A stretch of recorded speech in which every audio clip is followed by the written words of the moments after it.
자, 오늘은 우리가 예레미야 애가 1장의 말씀을 1절부터 마지막 절까지 우리가 한 절씩 교독하겠습니다. 구약 성경 1143면 예레미야 애가 1장 1절을 제가 먼저 읽습니다. 슬프다 이 성이여, 전에는 사람들이 많더니 이제는 어찌 그리 적막하게 앉았는고. 전에는 열국 중에 크던 자가 이제는 과부같이 되었고, 전에는 열방 중에 공주 같은 자가 이제는 강제 노동을 하는 자가 되었도다. 밤에는 슬피 우니 눈물이 뺨에 흐름이여, 사랑하던 자들 중에 그에게 위로하는 자가 없고 친구들도 다 배반하여 원수들이 되었도다. 유다는 환난과 많은 고난 가운데 사로잡혀 갔도다. 그가 열국 가운데 거주하면서 쉴 곳을 얻지 못하며 그를 핍박하는 모든 자들이 궁지에서 그를 뒤따라 잡았도다. 시온의 도로들이 슬퍼하며 절기를 지키려 나아가는 사람이 없음이로다. 모든 성문들이 적막하며 제사장들이 탄식하며 처녀들이 근심하며 시온도 곤고를 받았도다. 그의 대적들이 머리가 되고 그의 원수들이 형통함은 그의 죄가 많음으로 여호와께서 그를 곤고하게 하셨습니다. 어린 자녀들이 대적에게 사로잡혔도다. 딸 시온의 모든 영광이 떠나가며 그의 지도자들은 꼴을 찾지 못한 사슴들처럼 뒤쫓는 자 앞에서 힘없이 달아났도다. 예루살렘이 환난과 유리하는 고통을 당하는 날에 옛날의 모든 즐거움을 기억하였으며 그의 백성이 대적의 손에 넘어졌으나 그를 돕는 자가 없었고 대적들은 그의 멸망을 비웃는도다. 예루살렘이 크게 범죄함으로 조속거리가 되었으니 전에 그에게 영광을 돌리던 모든 사람이 그의 벗었음을 보고 업신여김이여 그는 탄식하며 물러가는도다. 그의 더러운 것이 그의 옷깃에 묻어 있으나 그의 나중을 생각하지 아니하며 그러므로 놀랍도록 낮아도 그를 위로할 자가 없도다. 여호와여, 원수가 스스로 큰 채 하오니 나의 환난을 감찰하소서. 대적이 손을 펴서 그의 모든 보물들을 빼앗았나이다. 주께서 이미 이방인들을 막아 주의 성회에 들어오지 못하도록 명령하신 그 성소에 그들이 들어간 것을 예루살렘이 보았나이다. 그 모든 백성이 생명을 이으려고 보물로 먹을 것들을 바꾸었더니 지금도 탄식하며 양식을 구하나이다. 나는 비천하오니 여호와여, 나를 돌보시옵소서. 지나가는 모든 사람들이여, 너희에게는 관계가 없는가? 나의 고통과 같은 고통이 있는가 볼지어다. 여호와께서 그의 진노하신 날에 나를 괴롭게 하신 것이로다. 높은 곳에서 나의 골수에 불을 보내어 이기게 하시고 내 발 앞에 그물을 치사 나로 물러가게 하셨으며 종일토록 나를 피곤하게 하여 황폐하게 하셨도다. 내 죄악의 멍에를 그의 손으로 묶고 얽어 내 목에 올리사 내 힘을 피곤하게 하셨으며 내가 감당할 수 없는 자의 손에 주께서 나를 넘기셨도다. 주께서 내 영토한 나의 모든 용사들을 없는 것 같이 여기시고 성회를 모아 내 청년들을 부수시며 처녀딸 유다를 내 주께서 술틀에 밟으셨도다. 이로 말미암아 내가 우니 내 눈에 눈물이 물같이 흘러내리며 나를 위로하여 내 생명을 회복시켜 줄 자가 멀리 떠났음이로다. 원수들이 이김에 내 자녀들이 외롭도다. 시온이 두 손을 폈으나 그를 위로할 자가 없도다. 여호와께서 야곱의 사방에 있는 자들에게 명령하여 야곱의 대적들이 되게 하셨으니 예루살렘은 그들 가운데 있는 불결한 자가 되었도다. 여호와는 의로우시도다. 그러나 내가 그의 명령을 거역하였도다. 너희 모든 백성들아, 내 말을 듣고 내 고통을 볼지어다. 나의 처녀들과 나의 청년들이 사로잡혀 갔도다. 내가 내 사랑하는 자들을 불렀으나 그들은 나를 속였으며 나의 제사장들과 장로들은 그들의 목숨을 회복시킬 그들의 양식을 구하다가 성 가운데에서 기절하였도다. 여호와여, 보시옵소서. 내가 환난을 당하여 나의 애를 다 태우고 나의 마음이 상하오니 나의 반역이 심히 크미니이다. 밖에서는 칼이 내 아들을 빼앗아가고 집 안에서는 죽음 같은 것이 있나이다. 그들이 내가 탄식하는 것을 들었으나 나를 위로하는 자가 없으며 나의 모든 원수들은 내가 재난 당하는 것을 듣고 주께서 이렇게 행하신 것을 기뻐하나이다. 그러나 주께서 그 선포하신 날을 이르게 하셔서 그들이 나와 같이 되게 하소서. 그들의 모든 악을 주 앞에 가지고 오게 하시고 나의 모든 죄악들로 말미암아 내게 행하신 것 같이 그들에게 행하옵소서. 나의 탄식이 많고 나의 마음이 병들었나이다. 아멘. 예레미야 애가는 말 그대로 예레미야 선지자의 슬픔의 노래다, 그런 의미입니다. 왜 예레미야가 슬픈 노래를 불렀어야만 했는가? 그것은 예루살렘의 멸망 때문에 예레미야 선지자가 이제 슬퍼할 수밖에 없었던 내용을 지금 오늘 1장의 내용을 우리가 쭉 읽으면서 그 내용을 살펴보게 됐습니다. 그렇다면 왜 예루살렘은 멸망을 당한 것일까? 우리가 지난 예레미야서를 쭉 읽으면서 다 생각한 거지만은 한번 다시 우리가 예레미야 애가서의 말씀을 이해하기 위해서 다시 한번 정리를 해보겠습니다. 남왕국 유다가 멸망하고 예루살렘이 멸망하게 된 이유는 두 가지예요. 하나는 우상 숭배고 다른 하나는 하나님의 말씀에 대한 불순종입니다. 근데 이 두 가지는 항상 동전의 양면 같은 거예요. 결국 하나님의 말씀에 불순종하다 보니까 우상 숭배로 가는 거고요. 우상 숭배를 하면 할수록 하나님 말씀에 불순종하게 되는 것입니다. 자, 그러면 궁금한 것은 왜 이스라엘 백성들이 우상을 숭배했을까? 그것은 하나님 한 분으로 만족할 수 없는 뭐가 있었던 거예요.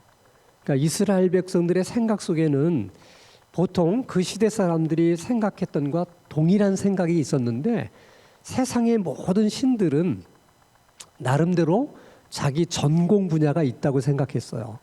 바다에는 바다를 지배하는 신이 있고 산에 가면 또 산을 지배하는 신이 있듯이 자기들이 믿는 하나님 여호와는 전쟁에 능하신 신이다.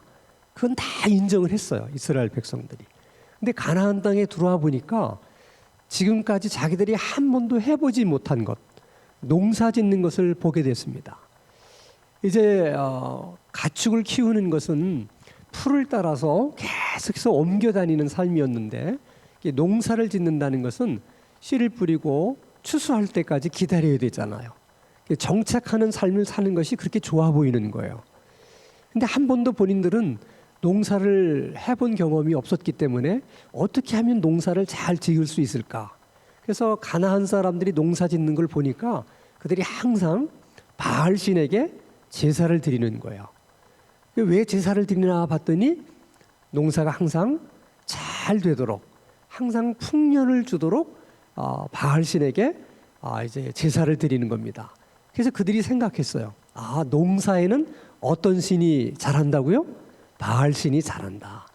그래서 그들이 바알신을 섬긴 것은 뭐 특별히 하나님을 배반하려고 하는 의도가 있었던 건 아니에요. 그냥 농사를 잘 짓기 위해서는 우리에게 누구도 필요하다. 바알신도 필요하다.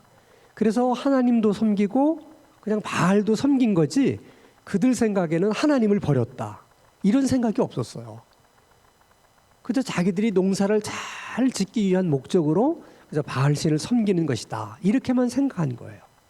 근데 결국은 그 우상 숭배가 하나님으로부터 이스라엘 백성들의 마음을 빼앗아 갑니다.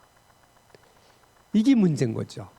그러니까 이스라엘 백성들이 가장 크게 오해하고 착각했던 것 중에 하나는 하나님과 우상, 하나님과 세상 사람들이 섬기는 신들과 어떤 면에서 차이점이 있고 어떤 면에서 구별이 되는가 하는 것을 정확히 깨닫지를 못했다는 거예요. 그래서 우상 숭배를 하다 보니까 우상 숭배하는 게 훨씬 편하거든요. 하나님을 섬기는 것보다. 그래서 나중에는 우상 섬기는 그런 그들의 방식으로 하나님을 섬기려고 했던 것이 또 문제가 돼요. 자, 우상을 섬길 때는 사람의 마음은 중요하지 않아요. 우상은 말 그대로 기브 앤 테이크예요. 우리가 우상에게 잘 대접을 해드리면 우상도 우리에게 뭔가 주는 거죠. 그래서 뭐 우상을 우리가 막 사랑해야 된다든지 이런 것이 필요가 없는 거예요. 우상은 그런 것도 원하지 않아요. 그냥 우상이 인간에게 원하는 것은 뭐 제사를 잘 드려라, 이런 제사를 이렇게 드려라, 뭐 그런 정도죠. 그런 것만 제대로 하면 그냥 또 우리가 준 것이 있으니까 이제 받는 것이 있고 얼마나 좋습니까? 거래의 관계니까. 근데 하나님은 가장 중요하게 생각하는 것이 뭐냐면 제물이나 제사가 아니고 그 제물과 제사를 드리는 사람의 마음이에요. 결국 제물도 그 사람의 마음을 담는 그릇이고 제사도 그 사람의 마음을 담는 그릇이라고 하나님은 생각하셨어요. 그러니까 마음이 없는 제물, 마음이 없는 제사, 이거는 하나님이 아니라는 거예요. 그렇기 때문에 그들이 하나님을 잘 섬길 수 없었던 이유가 이 우상을 섬기는 것과 하나님을 섬기는 것의 차이를 몰랐던 것입니다. 근데 근본적인 원인은 하나님 한 분으로 만족하지 못하는 그들의 욕심, 그 탐욕이 결국은 우상 숭배를 하게 만든 것이고 그 우상 숭배가 결국 예루살렘을 멸망하게 만든 것이라는 거예요. 자, 그러면 우리가 이제 지리상으로 이제 그 예루살렘이 있는 이스라엘 그 지도를 유심히 살펴보게 되면 예루살렘이라고 하는 성만 유독히 높은 산 위에 세워져 있어요. 그래서 참 공격하기가 어려운 성이었기 때문에 여호수아 시대에도 다른 곳은 다 점령했는데 예루살렘만은 점령을 못했어요. 이스라엘의 첫 번째 왕인 사울 왕이 등극해서도 결국 예루살렘은 빼앗지를 못합니다. 그러다 나중에 다윗이 왕이 된 후에야 그 예루살렘을 빼앗게 돼요. 이게 그만큼 예루살렘을 공략해서 빼앗는다는 게 그만큼 어려워요. 실제로 가서 보면 예루살렘이라고 하는 그 도시는 정말 천혜의 정말 그런 요새 같은 곳에 세워진 곳입니다. 그래서 예레미야 선지자가 계속해서 바벨론에게 항복하라. 그러면 목숨만은 살 수 있다. 그렇게 외쳤음에도 불구하고 그들이 예레미야 선지자의 말을 듣지 않은 것은 물론 애굽을 의지하는 마음도 있었지만은 그 예루살렘 성이 너무 견고한 요새였기 때문에 뭐 아무리 바벨론이 공격해 온다 하더라도 쉽게 이 성을 정복하지는 못할 것이다. 이런 믿는 구석이 있었기 때문에 또 버틴 그런 면도 없지 않아 있어요. 그런데 바벨론 왕은 다른 왕들과 달랐어요. 그렇게 항복을 권유하는데도 고집을 피우면서 항복하지 않으면 되게 이제 열받잖아요. 그러면 이제 대군 이끌고 뭐 그냥 한꺼번에 정복을 하려고 들 텐데 이 바벨론 왕이 가만히 예루살렘 성을 보니까 이거는 그렇게 해서 정복할 수 있는 것이 아니라는 걸 알았어요. 그래서 바벨론 왕은 그런 전략을 쓰지 않고 그 예루살렘 성을 뺑 둘러 포위를 해요. 그래서 예루살렘 성으로 들어가는 모든 길목을 차단합니다.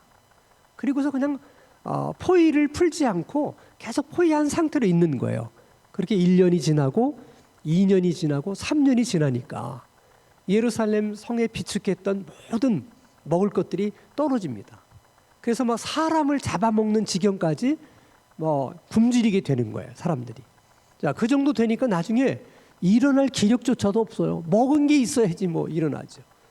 그래서 적군들이 성벽을 타고 넘어오는 걸 뻔히 눈으로 보면서도 대항할 수 있는 힘이 없어서 그냥 정복당하는 겁니다. 근데 놀라운 것은 보통 이제 전쟁을 하다 보면 성을 공격해서 그 성을 정복하려고 하다 보면 성벽을 부수기도 하고 뭐 성벽을 훼손하기도 하고 그러거든요. 그리고 일단 점령을 하면 그 성도 이제 자기 것이 되었기 때문에 대부분 성벽을 보수를 해요. 그 성을 또 쓰기 위해서. 예루살렘 성만은 예외였어요. 그들은 성벽을 부수고 들어간 게 아니에요. 그냥 산등성을 타고 들어가서 쉽게 점령했어요. 다 굶주려서 사람들이 힘이 없어가지고 대적할 수 없었기 때문에 그렇게 점령한 성이었음에도 불구하고 그 온전했던 성벽을 다 때려 부십니다. 정말 돌 하나 돌이 남지 않게 그 견고한 성읍을 다 부셔요. 그리고 예루살렘 성 안에 있던 그 많은 집들을 다 불살라 버립니다. 급기야는 하나님의 성전 안에도 불을 지르고 성전 안에 있었던 것들은 다 금으로 만든 기구들이잖아요. 하나님 앞에 쓰여지는 기구니까 그거 다 약탈해 갔어요. 그래서 인간들의 관점에서 보면 남한국 유다 사람, 특히 예루살렘 성 안에 사는 사람들이 너무 바벨론을 열받게 했기 때문에 그냥 아주 그냥 열받아 가지고 그냥 분노를 그렇게 표현한 것으로 볼 수 있지만, 또 신앙적인 관점에서 보면 그렇게 예레미야 선지자를 통해서 하나님께서 메시지를 전했음에도 불구하고 하나님의 말씀에 순종하지 않았던 이스라엘 백성들에 대한 하나님의 진노와 심판을 그렇게 표현하신 것일 수도 있습니다. 그리고 다시 이제 이스라엘 지도를 다시 한번 와서 보면 왜 이곳을 가리켜서 젖과 꿀이 흐르는 땅이라 이렇게 하나님이 말씀하셨는지 약간은 좀 의아하다는 느낌이 들어요. 여러분도 보면 알지만은 이스라엘 땅 전부 해봐야 강원도 땅 정도 크기밖에는 안 돼요. 그러니까 크기도 별로 크지 않은 데다가 남쪽에는 굉장히 넓은 땅, 이집트, 애굽이라는 땅이 있었어요. 그러니까 그건 뭐 땅덩어리가 워낙 크다 보니까 인구가 많을 수밖에 없고, 그러니까 강대국일 수밖에 없어요. 또 북쪽에도 굉장히 넓은 땅이 있어요. 그 넓은 땅에 여러 나라들이 이렇게 산재해 있다가 유능한 어떤 지도자가 탄생하면 그걸 다 통폐합을 해가지고 큰 나라를 이루게 됩니다. 그럼 항상 이스라엘은, 가나안은 아주 큰 나라 틈바구니 사이에 끼어 있는 거예요. 그러니까 언제든지 적의 침략에 아주 취약한 그런 지리적인 여건을 갖고 있어요. 게다가 또 남쪽과 북쪽을 연결해주는 길목에 위치하고 있는 거예요. 그래서 애굽 사람들이 북쪽으로 올라가려면 반드시 이스라엘을 통과해야 돼요. 북쪽에 있는 나라가 또 애굽 쪽으로 내려가려고 하면 또 이스라엘을 통과를 해야 됩니다. 그러니까 이놈이 지나가면서 그냥 한번 줘봤고 또 저놈이 내려오면서 또 한번 줘봤고, 그러니까 편할 날이 없는 거예요. 자, 그러면 어차피 하나님께서 주시는 땅인데 하나님이 뭐 어떤 땅인지 주시지 못할 땅이 있겠습니까? 그러면 아주 큰 땅을 주시든지, 그래서 함부로 다른 외적들이 넘볼 수 없는 그런 나라를 주시든지, 아니면 쉽게 외적들이 침공하지 못할 수 있는 그런 아주 견고한 어떤 땅을 주시든지 그랬어야지 어떻게 이렇게 적들의 공격에 취약한 땅, 그것도 조그마한 땅덩어리 하나를 주셨을까? 이유가 있어요. 하나님이 이스라엘 백성들을 불러내실 때 하나님은 자기 백성으로 불러내신 거예요. 그러니까 하나님의 백성들은 뭘 가지고 살아야 되느냐? 믿음 갖고 살아야 돼요. 무슨 믿음? 하나님에 대한 믿음. 그게 하나님의 백성들의 본질이에요. 그러니까 하나님이 주신 그 가나안 땅이 사람의 눈으로 보면 정말 위험한 땅이에요. 그렇지만 그 땅에 살고 있는 사람들이 정말 하나님을 믿는 좋은 믿음을 갖고 살면 전능하신 하나님이 손이 그것을 다 지켜주시고 보호해 주시기 때문에 세상에서 그처럼 견고하고 안전한 땅이 없어요. 그리고 하나님만 잘 믿으면 그 땅이 비가 잘 내리지 않는 땅이고 여러 가지고 환경이 불리한 땅임에도 불구하고 하나님께서 적당히 이른 비와 늦은 비를 주셔요. 그러니까 쓸데없는 비를 주시지 않고 꼭 필요할 때만 하나님이 적당한 비를 주셔서 그들이 다 잘 살 수 있도록 해주시는 땅이 가나안 땅이에요. 그래서 하나님께서 출애굽한 이스라엘 백성들에게 가장 먼저 시험하시고 테스트한 게 뭐냐면 믿음이에요. 그것이 여러분 마라의 쓴물 사건이에요. 마실 물이 없어서 그들이 고통받다가 마라라고 하는 물을 만나게 되잖아요.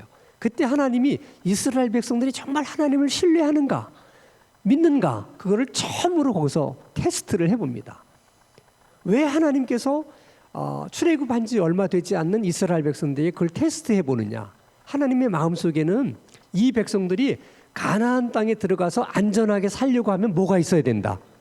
하나님을 믿는 믿음이 있어야 된다는 거예요. 그 믿음이 없으면 너희들이 가나안 땅에 들어가더라도 안전하게 살 수 없다. 행복하게 살 수 없다. 그걸 이제 하나님이 생각하셨기 때문에 가장 먼저 그들을 테스트한 거죠. 근데 결국은 이스라엘은 하나님을 믿는 믿음이 없었기 때문에 결국은 그 성이 이제 멸망하게 됩니다. 근데 여러분 이제 우리나라도 보면 지형적으로는 이스라엘과 아주 유사해요. 우리 북쪽에는 항상 우리보다 훨씬 큰 나라가 있죠. 중국이야. 얼마나 많이 중국으로부터 침략을 많이 받은 나라입니까? 밑으로는 일본이라는 나라가 있는데 땅덩어리도 우리보다 크고 그 나라가 우리보다 약했을 때는 문제가 없는데 그 나라가 우리보다 강해지니까 또 일본한테도 공격을 받잖아요. 근데 역사적으로 우리가 그런 경험들이 있어요. 그래서 사실 신앙적인 관점으로 보면 대한민국도 가나안과 비슷해. 자급자족할 수 있는 자원이 없어요. 정말 하나님이 이른 비와 늦은 비를 때맞춰 내려주셔야만 살 수 있었던 것처럼 우리나라도 그냥 이른 비를 내리시고 늦은 비를 내리시도 이런 수출을 잘하게 만드시고 저런 물건 잘 팔게 만들어 주셔야만 그냥 우리가 그럭저럭 살아갈 수 있는 나라라는 거야. 그러니까 한순간 어떻게 되면 다 막히는 거예요. 술집길이 막히면 금방 우리는 타격을 받게 되죠. 그리고 항상 우리 땅을 넘보는 사람들이 항상 있어서 항상 불안해요. 근데 더 놀라운 사실은 이 땅에 살고 있는 크리스찬들이 많이 있잖아요. 근데 우리들도 하나님께서 어떤 삶의 환경으로 우리를 인도하실 때 꼭 가나안 땅으로 인도하시는 것처럼 그렇게 인도하시는 경우가 많습니다. 그래서 하나님이 인도하신 곳이라고 가서 보면 사람들의 눈으로 보면 아슬아슬해. 그렇지만은 그런 환경 속에서도 정말 하나님만을 신뢰하고 하나님만을 바라보고 그렇게 살면 안전해요. 그리고 정말 그곳이 젖과 꿀이 흐르는 곳이 돼요. 그러니까 항상 우리들의 관건은 뭐냐면 믿음이라는 거예요. 하나님에 대한 믿음. 이제 그거를 하나님께서 늘 원하시는 거예요. 그래서 그 조그마한 가나안 땅에서 그들이 정말 하나님을 잘 섬기면 가장 안전한 땅이 되고 젖과 꿀이 흐르는 땅이 되잖아요. 그런 것을 하나님은 이스라엘 백성들을 통해서 세계 여러 나라들에게 알려주고 싶은 거예요. 아니 저렇게 적들의 침공에 취약한 저 땅이 어쩌면 저렇게 안전할 수 있는가 이렇게 의문을 갖게 만들고 도대체 저 땅 안에서 살고 있는 백성들은 어떤 백성들이기에 그런가 이렇게 사람들이 스스로 질문하게 만드셔서 저 민족은 하나님의 백성이고 하나님께서 지켜주시기 때문에 저 땅이 견고할 수 있구나. 그래서 저 땅이 젖과 꿀이 흐르는 땅이 될 수가 있구나. 이런 것을 하나님은 이스라엘 백성들을 통해서 여러 나라에게 알려주고 싶은 거예요. 그런 것처럼 오늘도 마찬가지예요. 우리들도 하나님께 늘 바라는 것은 어차피 우리를 어떤 좋은 환경으로 인도해 주실 거라면 보다 큰 땅, 안전한 곳으로 우리를 인도해 주시거나 그렇게 큰 땅이 아니라면 견고한 곳으로라도 우리를 인도해 주셨으면 좋겠는데 꼭 가보면 아슬아슬해요. 그렇지만 우리가 하나님만 정말 신뢰하고 믿게 되면 그 아슬아슬한 것 같지만은 그게 가장 견고한 땅이고 또 젖과 꿀이 흐르는 땅이라는 거예요. 그걸 통해서 하나님이 뭔가 믿지 않는 사람들에게 말씀하고 싶은 것이 있다는 거예요. 우리들을 통해서. 그래서 우리들을 그렇게 인도하시는 거죠. 그게 항상 우리는 아쉽죠. 우리는 그냥 안전하게 하나님이 그냥 딱 그렇게 해주면 좋은데 그렇지 못해요. 우리는 끊임없이 하나님을 바라봐야만 살 수 있고 하나님에 대한 믿음을 갖고 있어야만 살 수 있는 그런 삶을 살아가도록 그렇게 하나님이 우리 삶을 이렇게 인도해 가신다는 거예요. 그걸 여러분 다 우리 팔자라고 생각하고 살아야 돼. 그러니까 우리는 믿음 잃어버리면 다 가나안 땅처럼 되는구나. 이스라엘 백성들처럼 되는구나. 그걸 잊어서는 안 돼. 정신 바짝 차리고 우리는 믿음이 있어야 된다. 믿음으로 살아야 된다. 이거를 절대 잊어서는 안 돼요. 자, 이제 예루살렘이 바벨론에 의해서 아주 철저하게 이제 폐허가 됩니다. 그 성읍을 예레미야가 돌아보면서 그냥 우는 거예요. 한때는 사람들로 북적대던 이 도시가 어찌 이렇게 적막하게 되었는가. 그렇잖아요. 폐허가 됐으니까. 그 옛날을 회상하니까 막 눈물이 막 쏟아지는 거예요. 옛날에는 작은 나라들로부터 조공까지 받던 나라가 어찌 개 같은 이방인들의 종이 되었는가. 생각하면 또 눈물이 막 나. 특별히 10절 말씀을 보면 예레미야의 슬픔을 이렇게 표현을 해요. 10절 말씀을 보겠습니다. 대적이 손을 펴서 그의 모든 보물들을 빼앗았나이다. 주께서 이미 이방인들을 막아 주의 성회에 들어오지 못하도록 명령하신 어디에? 그 성소에. 그러니까 하나님의 성전에는 이방인이 들어올 수도 없어서 이방인의 뜰이라는 것을 따로 만들어줘서 거기까지만 들어올 수 있게끔 하셨는데, 하나님이 그 이방인들이 제사장만이 들어갈 수 있는 곳까지 들어가서 그것도 다 불지르고 하나님께 제사할 때 쓰였던, 하나님께 영화롭게 하기 위해서 드려졌던 기구들을 다 약탈해 간 것에 대한 그 하나님의 마음이 어떨까? 그것은 정말 하나님을 모독하는 행위일 수 있잖아요. 하나님의 집을 그렇게 하니까. 그러니까 예레미야 선지자는 그게 너무 마음이 아픈 거야. 하나님의 집인 성전이 이방인들의 손에 의해서 저렇게 더럽혀지고 약탈당할 때 하나님 마음이 어떠셨을까 생각하니까 또 막 눈물이 나는 거야. 더 그를 슬프게 한 건 12절이에요. 12절 말씀을 보면 지나가는 모든 사람이여 너희에게는 관계가 없는가? 나의 고통과 같은 고통이 있는가? 볼지어다 여호와께서 그의 진노하신 날에 나를 괴롭게 하신 것이로다. 다시 말하면 지금 예루살렘이 이렇게 멸망당해서 폐허가 된 것을 너희들이 보면서 너희들은 아무 느낌이 없느냐? 그렇게 된 것이 나 때문이라는 생각이 너희들에게는 없느냐? 그 사람들이 없는 거죠. 그렇게 됐음에도 불구하고 예레미야처럼 우는 자가 없는 거예요. 근데 그런 이스라엘 백성들을 보면서 또 우는 거야. 계속 눈물이 나는 거예요. 근데 이것은 예레미야 선지자 시대 때만 있는 일이 아니에요.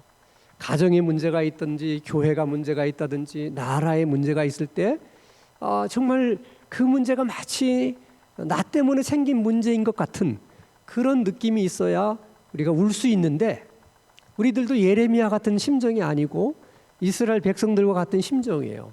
다 그것은 뭐 제사장이 잘못했기 때문이고 왕이 잘못했기 때문이고 다 누가 잘못했기 때문이라고 그러면 나는 마음 아플 일도 없고 눈물이 날 이유도 없는 거죠. 그러니까 여러분 이 나라를 보면서도 그럴 수 있는 거예요.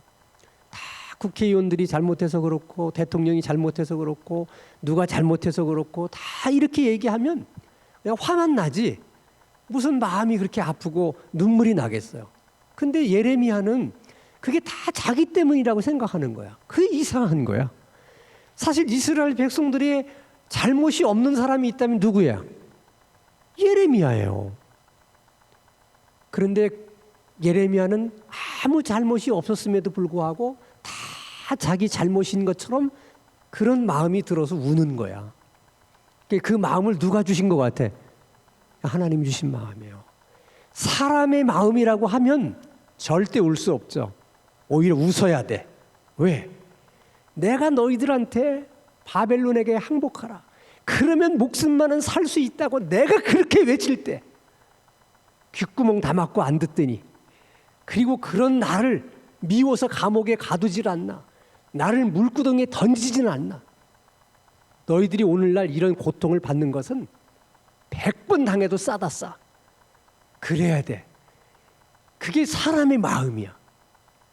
근데 예레미야는 실상 자기는 아무 거기에 대한 잘못이 없음에도 불구하고 자기가 그 일에 가장 큰 잘못이 있는 사람처럼 우는 거야. 근데 놀라운 것은 그래서 아무 잘못도 없는 예레미야가 그렇게 자기 잘못인 것처럼 울었기 때문에 그나마 바벨론으로 끌려갔던 이스라엘 백성들이 70년 만에 돌아오는 거예요. 이게 중요한 거예요, 여러분. 지금도 마찬가지. 나는 잘못한 게 없지만 그게 다 내 잘못인 것처럼 생각하고 여러분이 울 수 있다면 여러분 때문에 집 나간 자식도 돌아오게 되고 깨졌던 가정도 회복될 수 있고 교회도 그런 교회가 될 수 있도록 하나님이 은혜를 베푸시는 거예요. 그래서 오늘날 사실 이 사회 문제는 똑똑한 사람이 많지 않거나 잘난 사람이 뭐 부족해서가 아니에요. 예레미야 선지자처럼 자기 때문이라고 생각하는 사람, 그래서 울 수 있는 사람이 없는 게 문제예요. 그래서 하나님이 예전 아브라함 시대에는 소돔과 고모라를 심판하실 땐 의인 10명이 없어서 소돔 고모라를 심판하신다고 말씀하셨는데 오늘날에는 정말 이 가정을 위해서, 이 교회를 위해서, 이 나라를 위해서 울 수 있는 그 10사람이 없어서 가정이 어려워지고 교회가 어려워지고 나라가 어려워질 수 있는 거예요. 여러분, 여러분이 울면 돼요. 여러분이 울면 여러분의 가정도 회복되고 여러분이 울면 여러분의 가정이나 우리 교회나 이 나라가 가나안처럼 젖과 꿀이 흐르는 가정, 젖과 꿀이 흐르는 교회, 젖과 꿀이 흐르는 우리 대한민국이 될 줄로 믿습니다. 이 밤에 기도할 때 특별히 하나님 나를 포기하게 하시고 하나님만 바라보게 하시고 모든 문제를 나의 문제라고 여길 수 있는 예레미야의 마음을 우리 마음 가운데도 부어주셔서 그것 때문에 아파하고 그것 때문에 우리도 울 수 있는 그런 기도의 사람들이 되게 하여 주시옵소서. 특별히 우리 신당 중앙교 가운데 정말 눈물로 기도할 수 있는 10명의 눈물의 기도자를 세워주시옵소서. 그리고 그 중에 하나가 제가 될 수 있게 하여 주시옵소서. 그렇게 오늘 밤에 함께 기도할 수 있기를 바랍니다.